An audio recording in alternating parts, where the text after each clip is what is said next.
So it's the paper 2, reading and writing. Let's see.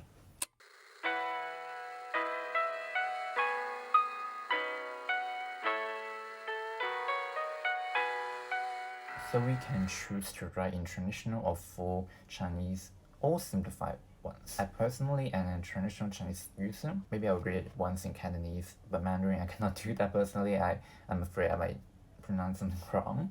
I don't speak Mandarin regularly. I can understand most of it, but not too much. 笑笑你好，我今天發燒，爸爸帶我去看病，醫生說我應該好好休息，多學水，多吃水果和青菜。媽媽叫我不要去上學，所以我不能參加今天下午的音樂會表演了。但是我會在電視上看你們的演出。請你幫我告訴老師好嗎？如果有作業請發郵件給我，我在家可以上網。明唔明？ The last sentence rhymes too. Great. So that's what we would read if we are literally reading words to words of a passage. But if we are speaking to one another face to face, 笑笑你好，我今日發燒，爸爸帶我去睇病，醫生話我應該好好休息，多啲飲水，多啲食水果同埋青菜。媽媽叫我唔好去返學，所以我唔可以參加今日下午嘅音樂會表演啦。但係我會喺電視上面睇你哋演出，唔該你幫我同老師講，可唔可以？如果有功課，唔該發 email 俾我，我喺屋企可以上網，明唔明？So as you can see, sometimes you do use some English inside. It's more likely that English will be used by younger generations more often. But in some professional settings, even older generations may use English. So for example, the word 郵件, we usually substitute it with email. So let's see one of the questions. 美面, so it's 面面. So 面面. Someone to go to school has to go to concert, it's usually on holiday. So it's obviously C. It's literally the first sentence. 我今天發燒，我今天發燒。I don't know how to speak Mandarin. Sorry. So 發燒 literally means having a fever. So she is you today. Yeah, I'm just going through because my phone is actually dying of overheating. I feel so sorry for my phone. A few moments later. Okay, and let's go to the writing part, okay? So we have 2 questions, it seems like. One for short passage, one for longer passage. I think I'll personally go for the longer one, just to show you guys how I would write. So choose 1 question out of the 3. Email, a blog, interesting. An article for a newspaper, okay. Personally, I'll go for A.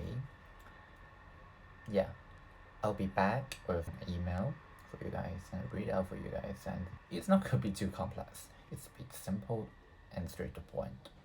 Okay, see you later.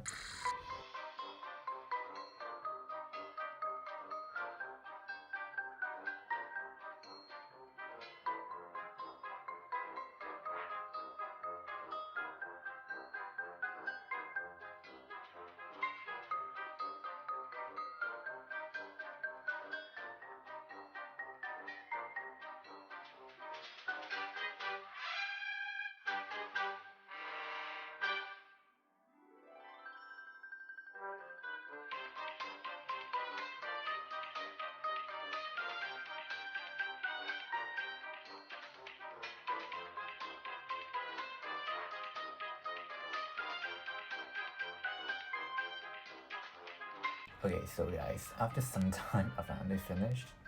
So as you can see, it says my test has 176 words, but I think excluding the punctuations, it will be around 115, so I think it's fine. I think I fulfill all the criteria here. So for example, what I think about my house or how long I have lived there. A year. So it's very short because I don't think you can elaborate much on it, and my local area, and lastly what I plan to do in my next holidays. I originally wrote a lot longer, but I discovered that it was in my word limit way too much, so I cut it down. I don't think I used a lot of difficult words, so maybe there's some for some 大大小小大大小小. It basically means various places, so big ones, small ones, various. So a lot of Chinese, I would say, idioms, they do come from Asian stories, Asian times. So I would say it's more difficult to learn about them. But of course, you can slowly pick it up. So start from something really easy. For example, dai dai xiu xiu.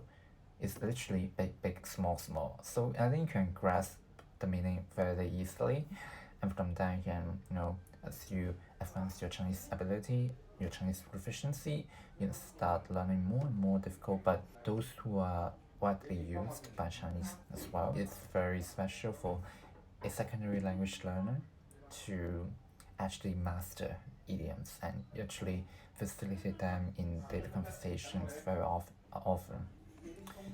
But guys, I digress. Anyway, I also made a video about Cantonese and Chinese and simplified Chinese versus traditional Chinese, stuff like that in my last video, so you can check it out if you do want to start learning Chinese but you're unsure what you should do or which directions you should go. I'll say they're fairly it's a fairly good video for those, but of course I can be biased, especially being a native Cantonese speaker and native traditional Chinese user, so bear that in mind. So guys, I hope you enjoy the video.